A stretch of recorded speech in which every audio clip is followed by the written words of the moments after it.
Welcome back to our metal journey. I'm Brad. I'm Alena. If you're new here, we like to do a deep dive into the lyrics at the end, so make sure you stick around for that discussion. If you would like to support us, check out our Patreon tiers. You can find the link in the description below.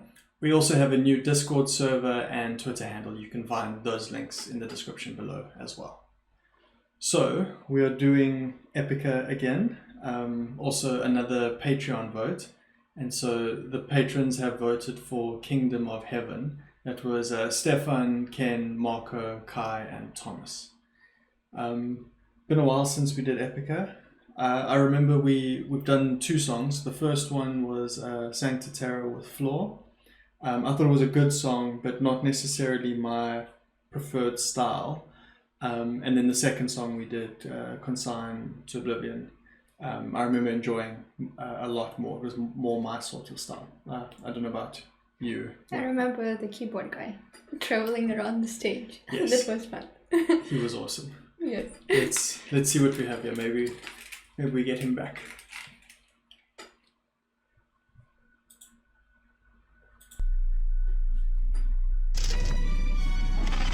Epica means it's a place in the universe where you can find all the answers of the questions of life. And it's a philosophical question because where is this place in the universe? Some people say it's far away. Some people say it can be found inside every human being, him or herself.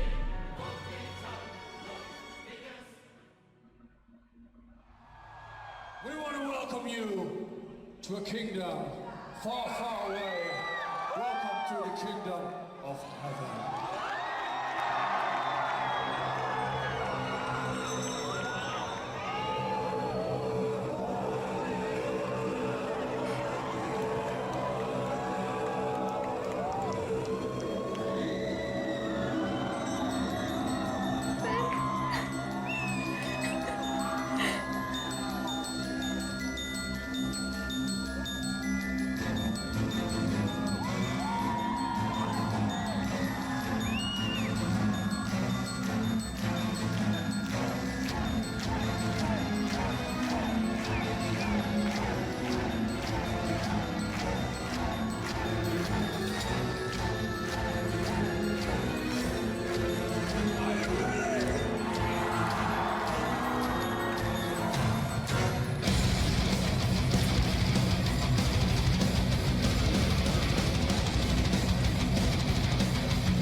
I think it's going to be the only chance we get to pause there.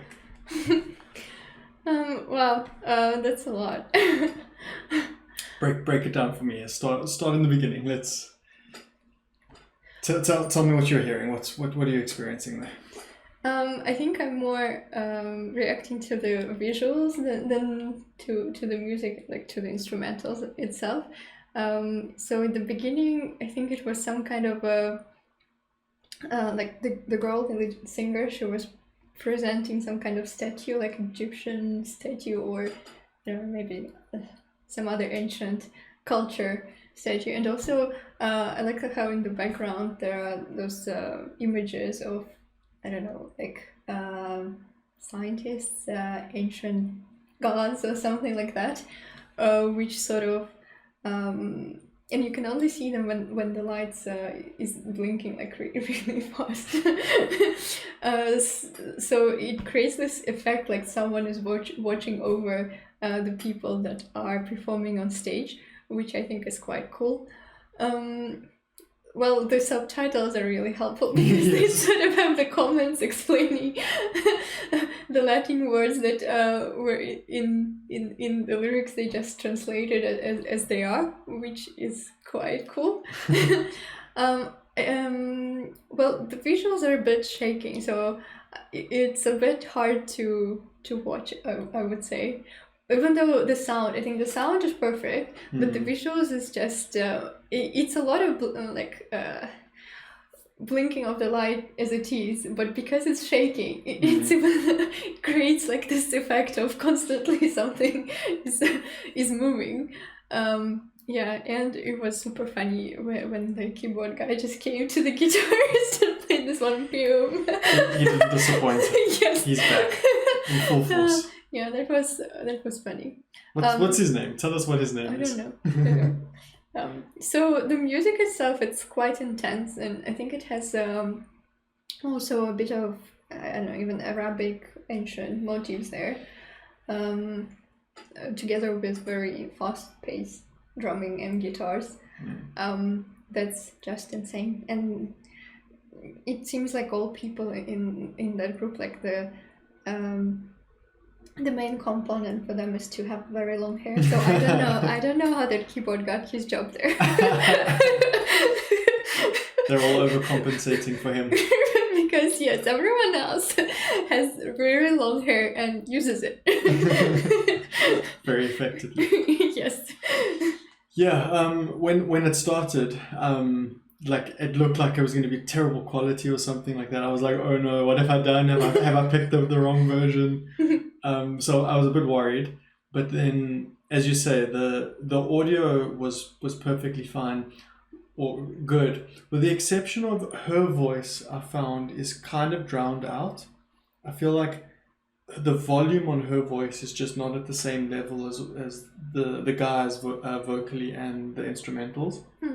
Maybe it's intentional. Maybe she's not supposed to be taking a lead role in the song and is more like sort of backing vocals, but I just found I wasn't as able to, to listen to her voice specifically as in previous songs.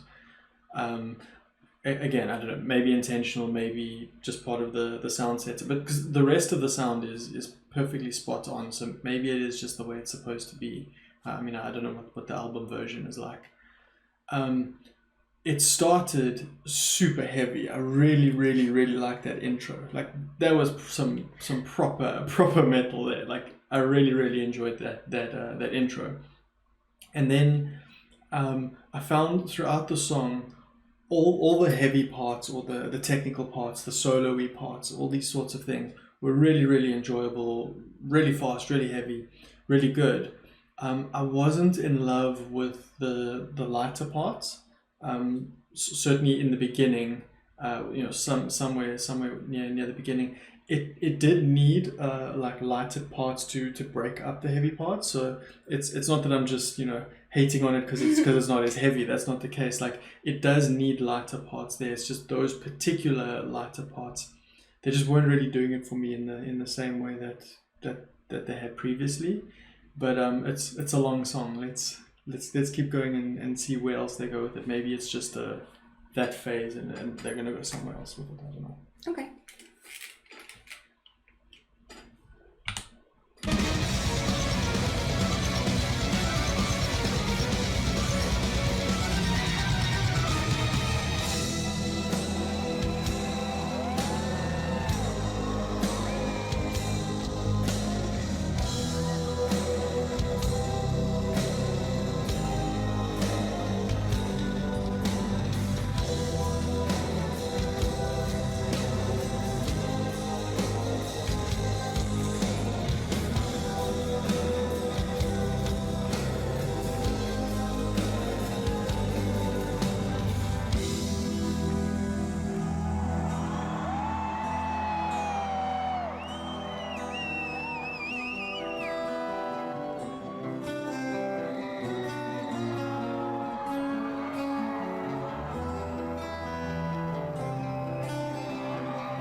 This is much better.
felt like I was about to watch a magic trick, like it was gonna like go dark and everyone would like disappear all of a sudden.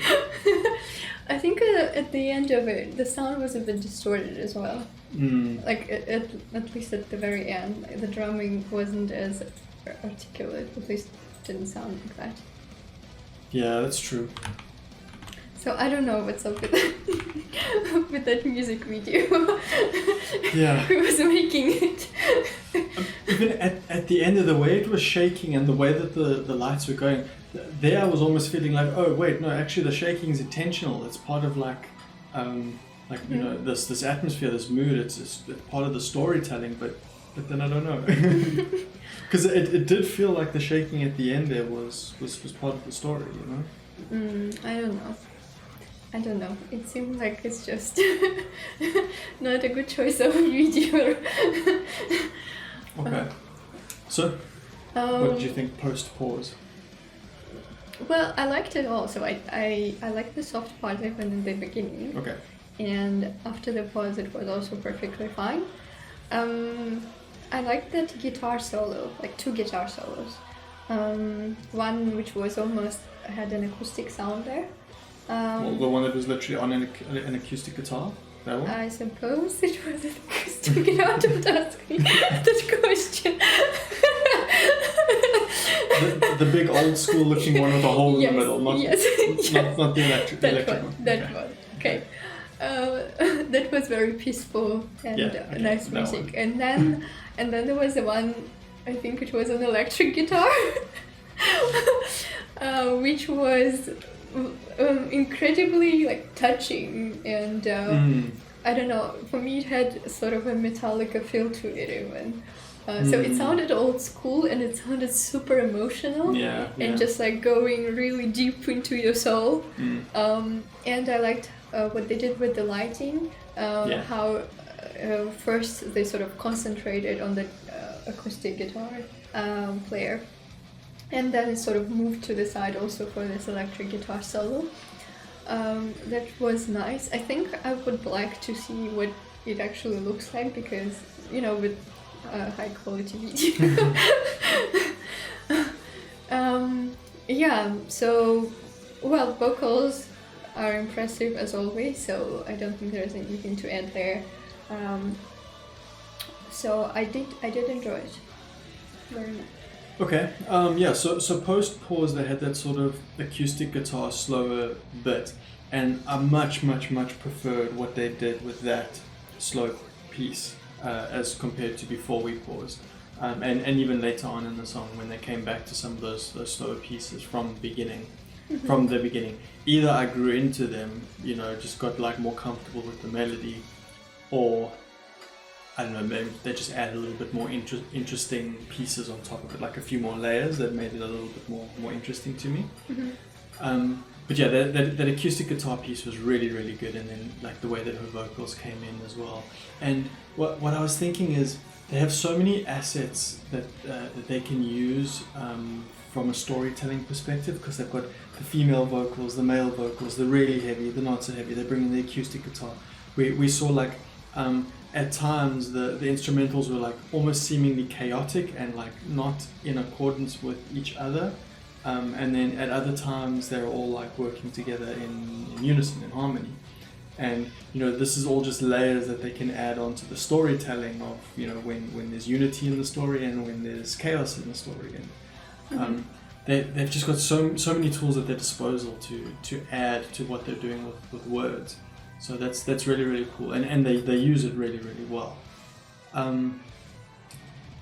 So I really enjoyed the second half in particular, and I guess I'm quite impressed that you're able to listen to stuff that's this heavy now, and you enjoy it. You know, like it doesn't feel too much for you, right? No, it feels okay.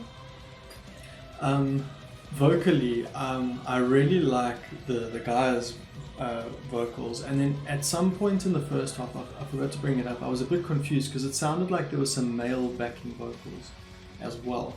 It was just this like other voice coming in that I couldn't quite, with my eyes, pick up who it was. So I don't know if there was some backing track going on there, or if someone was doing backing vocals, but the mix between the two male vocals was really good. The lead male vocal guy, I particularly like his voice. I think he's got a really great tone to his harsh vocals. And then obviously, I mean, her voice is... Yeah, I think it's a really good combination with her soprano.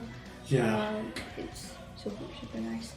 I didn't actually catch, so there was this part where there was a dialogue, so I couldn't see from the stage whether it was someone on the stage doing that or it was pre-recorded. Yeah, I'm not sure either.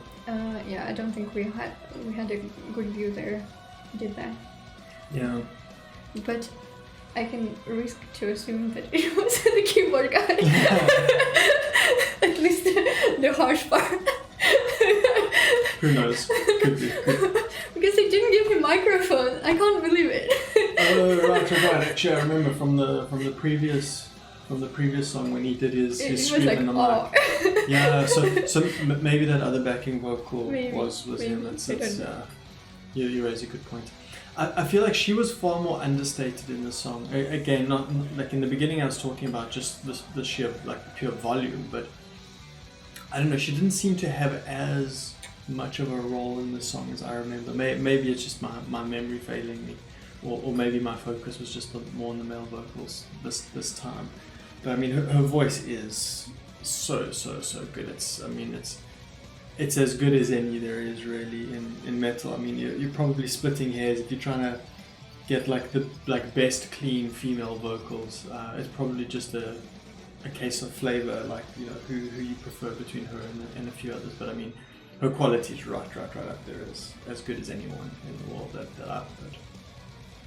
Okay. I would only add that I think this whole song had this feel of some mysterium happening on stage. They tried to keep it, unpredictable, and to keep this atmosphere using the light and darkening like the main part of the stage, and then just showing it in flashes. Yeah, it did have a theatrical, like there would be a genie up here on stage. Yes. Well, like I said at the end there, I felt like it was a magic show, and then it was going to be a flash, and suddenly everyone had disappeared. They had this amazing theatricality to everything. Yeah, that also made this whole show enjoyable. Okay, shall we get into lyrics? Yeah, but there was so much in those lyrics. There's a lot of them. Yeah, I think there was such a mix of ideas. I'm not sure I even picked up like most part of them. There was quite a lot. So I would think that this is all like a story of the civilization. Civilization? Well, of human knowledge. Ooh, okay. This is interesting. We're going on. We have very different thoughts here. So take me through. Okay, you start then. No. Take me through your story, and then I'll let you know what I've picked up, and maybe we're right somewhere between the two. Okay. Well, so it is divided into parts. First part is called Hold in Derision, and it talks about. Well, that's where I was a bit confused, because so it talks about science, and the first go I would think that it actually like praises science for all the discoveries that it made or something like that. But then it felt to me that it's not that straightforward.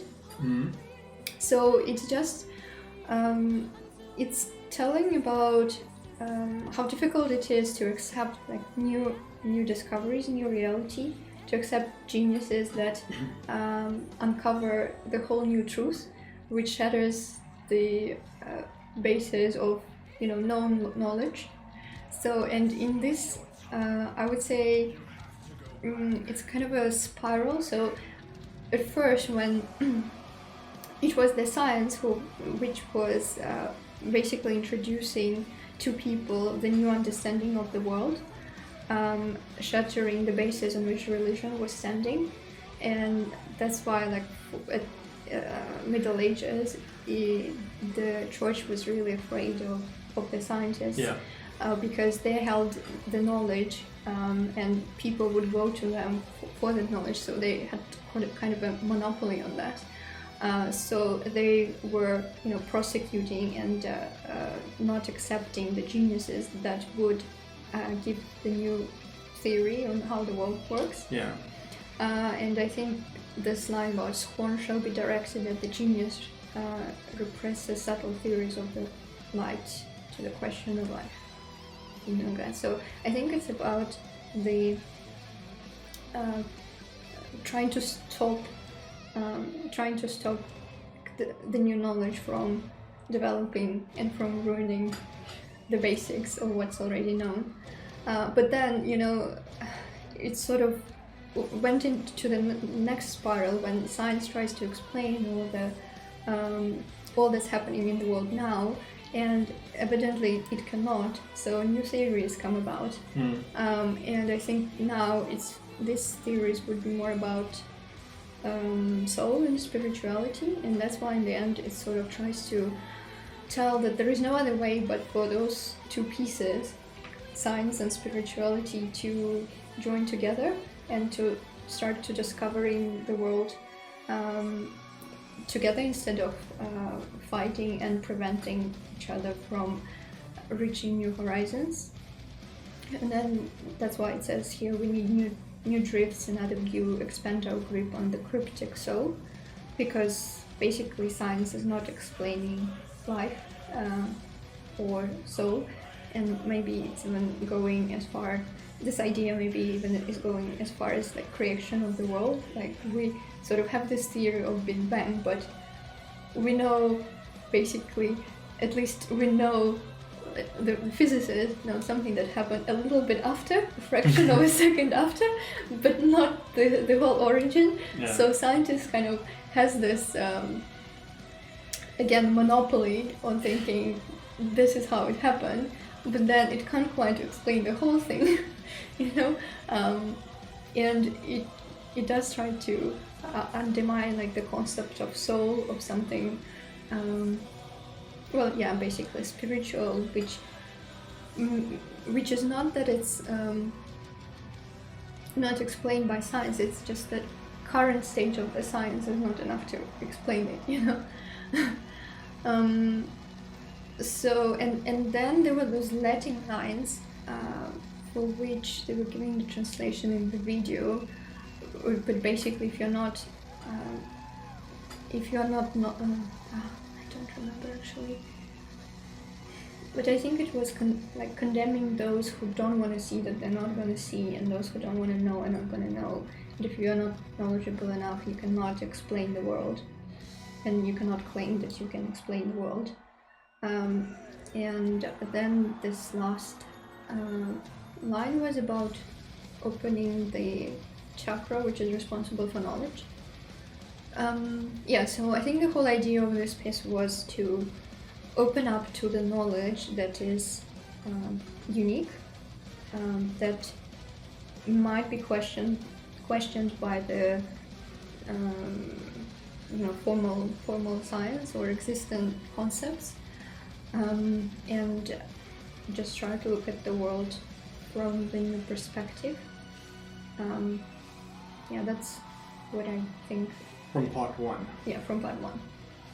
Okay, yeah, so part one, when it was going through, seemed more disconnected to the rest of the song. At least I wasn't exactly sure how it was piecing together. I agree with everything that you say there. It sort of seems, well, at times during the song I feel like it's pro-science over religion, and then at other times I feel like it's pro-religion over science. And I've been struggling to like pinpoint where exactly, like what's their view, which is it that they prefer. The first one feels like more pro-science, but then I wonder if they are just intentionally like playing the two off of each other, like purposely not picking a side, showing sort of the strengths and weaknesses in both. We can go in from 1 down to 2, but yeah, I pretty much agree with you on one there. So the hold in derision. Let's continue with 2, 3, 4, and those are 5 and 5, and then we'll come back to 1, and I'll try to tie it up again. But 2 to 5 flows more like a story to me. 1 seems a little bit disconnected, but I think once we go through 2 to 5, I might be able to piece in 1 better. Okay.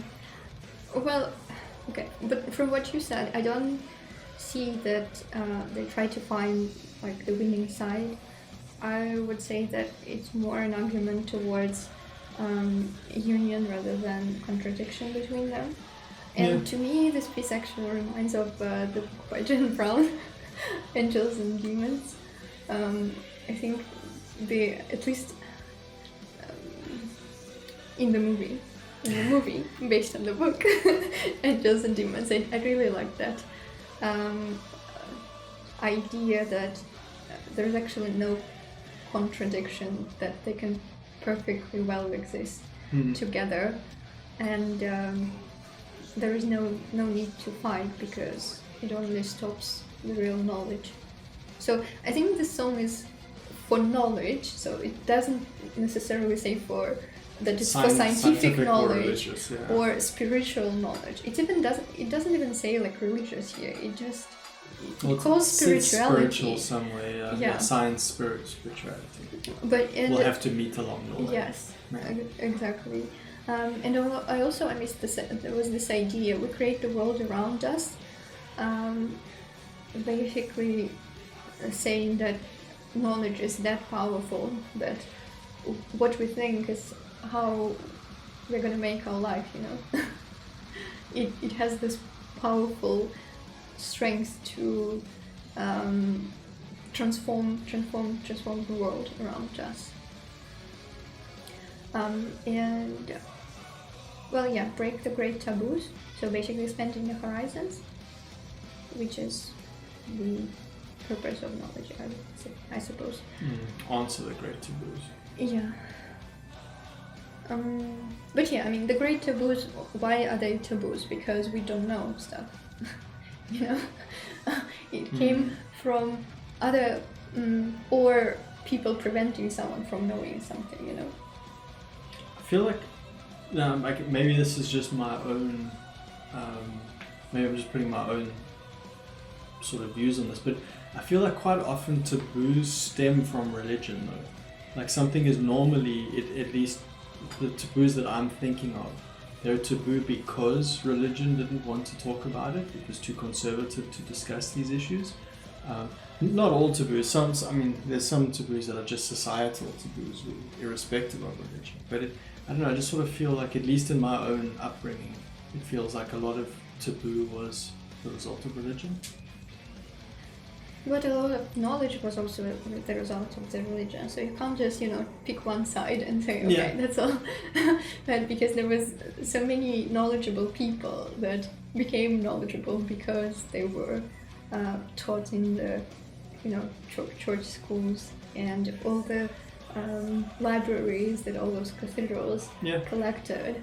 That's it's a valuable input into the human knowledge, and it was the only source of input for a long time. That's true. Okay, do you want to continue with number 2, or shall I? Okay, you can go. Okay, well, so I'm just gonna break down the headings to sort of give this flow of where we're going. So one is feeling a little bit like from the science side, although yes, working together, but I think that it's a little bit of, to me it feels like a little bit more on the focus of like, let's give science give it its dues. Now 2, Children of the Light, when it talks about light in various places in the song, light is starting to feel like more from the spiritual side. So this feels like it's more talking about the value of the soul and spirituality and these sorts of things. Now I'm just going to give the high level, and then we can work into the specifics. Then number 3, this Bardo Thodol, I don't know what that is. It had the little picture of the book, but it's very short. It just says, guide us safely, maybe safely, probably safely, through the gates of death. So this someone's now died and going to heaven. Why to heaven? Doesn't say anything about heaven. True. The gates of heaven, the gates of death. Yeah, I suppose it could be one way or the other. But anyway, death, and then the passage that comes after death. But then it goes to paragons of perfection. So this is feeling like heaven. And also, when it reached this part of the song, again, from the storytelling perspective, the instrumentals tying in, I remember this being a very light and happy sort of feeling piece. So I felt like 3 was death, 4 they've gone to heaven. And then I kept thinking of, we've recently watched American Gods. I kept thinking, spoilers, okay, if you haven't watched American Gods and you intend to watch American Gods, spoilers. But only the beginning. I'm not spoiling the end or anything like that, just the beginning premise. So when she dies and gets sent back to Earth, right? Because then number 5 is the harsh return. So the story this overview of the story I was getting in my head is it was talking about the religion, it was talking about spirituality. Now it's going through the story of someone's died, they've gone to heaven, but it's not their time, or something has happened and they're being sent back down to Earth, and that's the harsh return. And when it gets to the harsh return, it was all like chaotic and flashing lights and heavy, and so that's why I say sort of from 3, 4, and 5 felt very much like a story, a linear story with, chronologically told. I feel like maybe 1 and 2 were sort of painting the ideas and concepts that precede this story. What do you think of that as a general overview? Did you get any of that at all? Or you have completely different thoughts? Yes, it did feel like a story. I'm just not sure who was telling that story. So when they sing us, what do they actually mean? Where specifically? Like light creates us all and then guide us safely through the gates of death. Well, that's why I feel like 1 and 2 aren't really a character yet. I don't feel like there's I don't think it has anything to do with the character that's died and going through this process. I think the character's only really introduced from number 3. I think 1 and 2 are more just talking about concepts. So it's just talking about humanity as a whole. Humanity's views on or reactions to an appreciation or not appreciation of science and spirituality and all these things. I think it's just talking about humanity in general. And then now maybe because we've again are probably just being influenced by what we've recently done, but we did Tool, the patient, with his mother, and this felt like a loved one, like the story of a loved one perhaps, or something like that. That he's now we have this character of this person that's not going through the story from number 3. Okay. Does that make any sense, or am I rambling nonsense here? Well, I mean, I don't know what it is actually about. But for example, in the second part of the story, I didn't feel like it was all about spiritual side. I was thinking that it just reinforces the idea about, because light can mean many different things. So light can be like an enlightenment. Knowledge, regardless of which side that knowledge is. Exactly, and also light can be like an explanation of scientists how the light is created, like the photons and travel of light. It says... and its explanation what part it plays in the in the life in creating life on Earth. I guess I went with more the spiritual side because light is the protagonist. If we just look at 2 in isolation, light is the protagonist and pride is the antagonist. Yeah, exactly.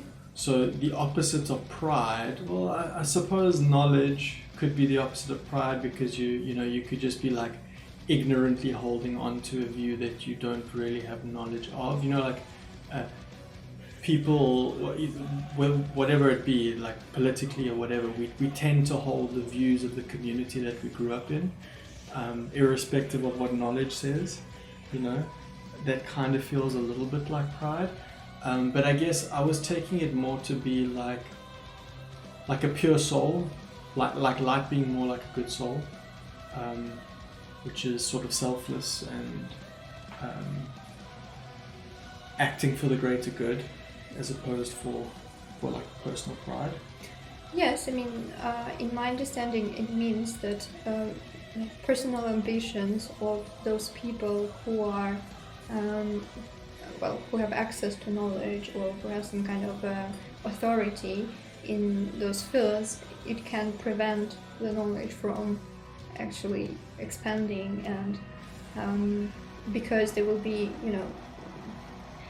it will be like a personal threat for them if some other idea is introduced that's against their system of beliefs. So That's true. And that's why I see here that light is sort of a communal thing. It doesn't belong to anyone, so the personal pride shouldn't stop it, So it's almost from like traveling. it's like what's your ultimate goal? Is your ultimate goal to find the truth, or is your ultimate goal to be right? Exactly. And besides, I think it also points out to the main the motives for, like, if we say that there's spiritual side and then scientific side, then still the goal of each side is to find truth and to get into to answer the questions of why and what and where it's going, and this is what should unite them again, instead of fighting against each other. So. Yeah, or fighting the fight to be proven correct. Yeah. Okay, that makes sense. So it does say here, misled by science, our wake-up call. But it can be like that in the first part that the science was actually fighting against religion, and the religion was misleading everyone against the scientific discoveries, and now it's another way, like the science is trying to show only one possible way while there are more than one.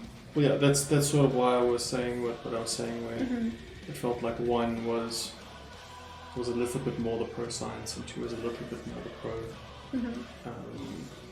spirituality, or whatever you want. And then,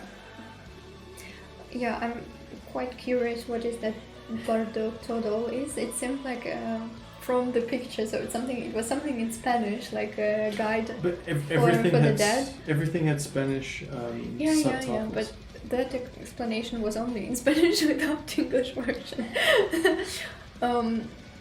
That punctuation, that I don't know what it's called, the two dots over the O. I don't think that's particularly Spanish. Well, no, I'm not saying that. It's something from Spanish mythology. Yeah. I'm saying that it's just the explanation was given there. But from what I could see, it seemed like some guide into the death world. So kind of like in the Greek world, it was Harmon, I think. I don't know what's the English word. I'm saying how it's in Russian. So basically, there's this character, that transports the souls of the dead across the river to the world of the dead, something like that. So I think a lot of mythologies would have some sort of sure. Figure that does that. Yes.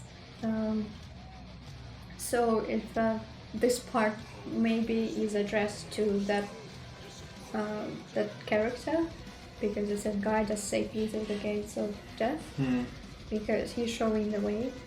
And then it felt like a personal story that someone gets into the world of the dead and then finally realizes that there is more to it than that he knew before. Death is not the final instance. Yeah, so when he sees the world through different eyes, and he has clarity and the wisdom now that he has seen the other side, and that's where he wants to stay.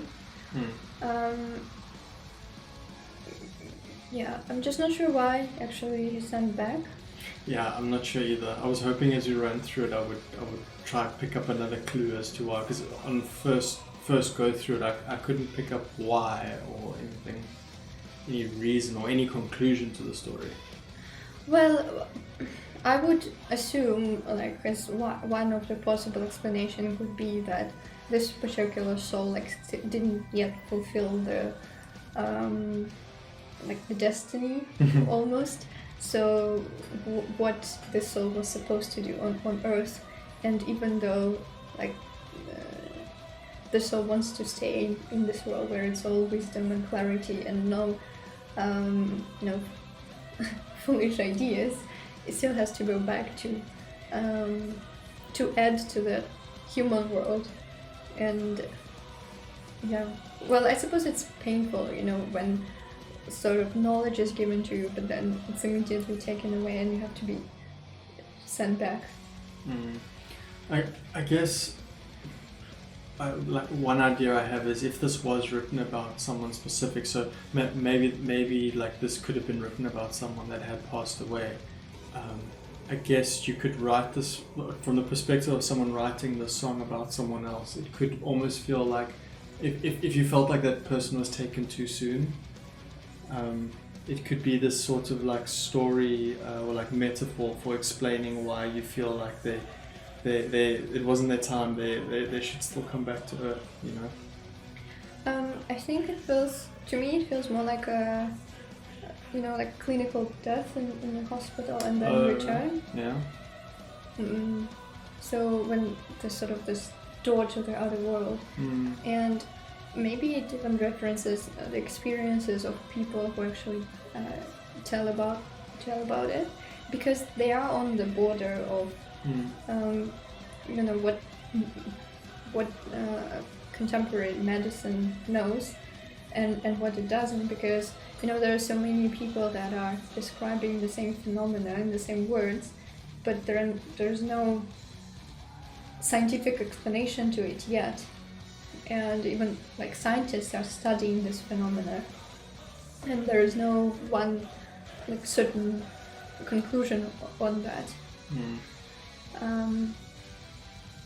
So maybe it is referencing that. I think it would actually be quite a good place to as an example of something, of some borderline situation, which has attachment to both kind of knowledge.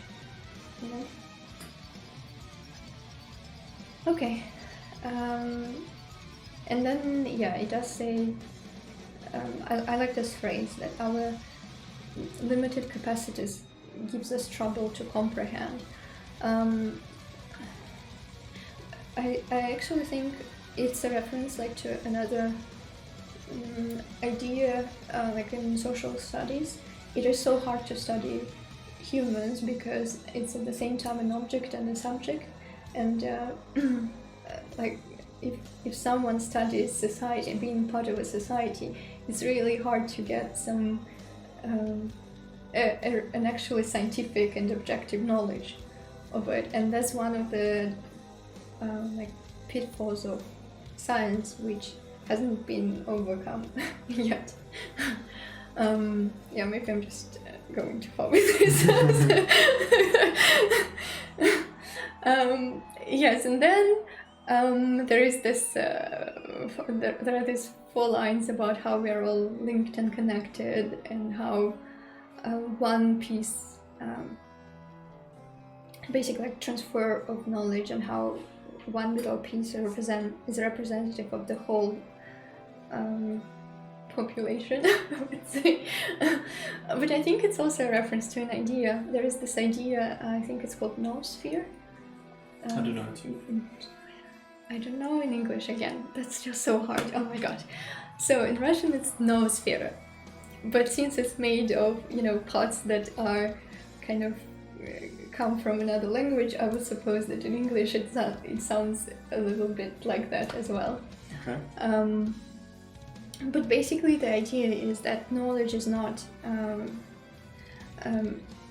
that like human knowledge is not something or something, separated and kept into each human separately or something like that. So it's all integrated with everyone else. Yeah, so there's, it's possible to create some kind of a sphere which would actually contain the whole, like the knowledge of all generations, and then the knowledge of one person would add to that, would add to the knowledge of the whole thing, of the whole sphere. Thinking of Assassin's Creed. That's not true, Assassin's Creed. There was actually a scientist that, well, I'm really describing it badly because it's something that we were talking about in the uni, and now I remember like fractions of it, and I'm really sorry for that. But maybe my words will bring some good and people will go and find the concept and read about it in more detail. So almost like a mosaic or a net of knowledge, collective knowledge. It's quite interesting. it's something, yes. So it's something like a collective knowledge, and I think one of the examples of this phenomena would be when people like suddenly start speaking like a foreign language, for example, that they've never heard before, like when they have some brain damage or something, and then suddenly they start speaking in a language they've never talked before.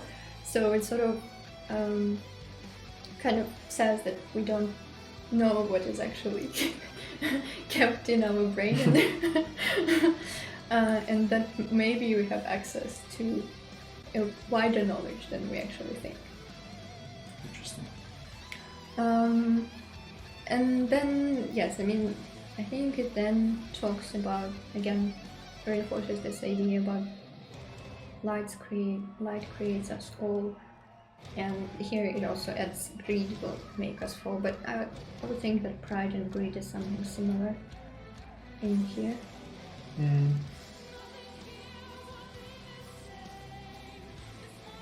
Yeah, so basically be open to new ideas, and there are things that you don't know, but it doesn't mean that they're wrong. And seek truth, not to be right. Yeah. Let truth be the ultimate goal. I do like how this song is rich in ideas. There's so much sort of philosophically to break down. I feel like I'm reading the thoughts of a highly intelligent person that's beyond my level. But I mean, that makes it interesting. And then, you know, add to that. It's like, not only is it sort of intellectual or interesting, but the sort of skillful theatrical presentation of these ideas. That's really, really impressive, I feel. And of course, you know, expert musicianship and vocal ability, and you know, it's just such a marriage of Different arts. Yeah, but different arts at like the highest level as well. It's quite impressive to be this good at this many things. You know, it's not just one person. Yeah. Collective effort, and that's why it's so good. Collective talents, like collective knowledge. Mm-hmm. Okay. That's it. That's all I've got. You got any more in there? Mm-hmm. Okay. Well, hope you guys enjoyed that as well. Let us know what other Epica we can do, and we'll see you again soon. Thank you for watching.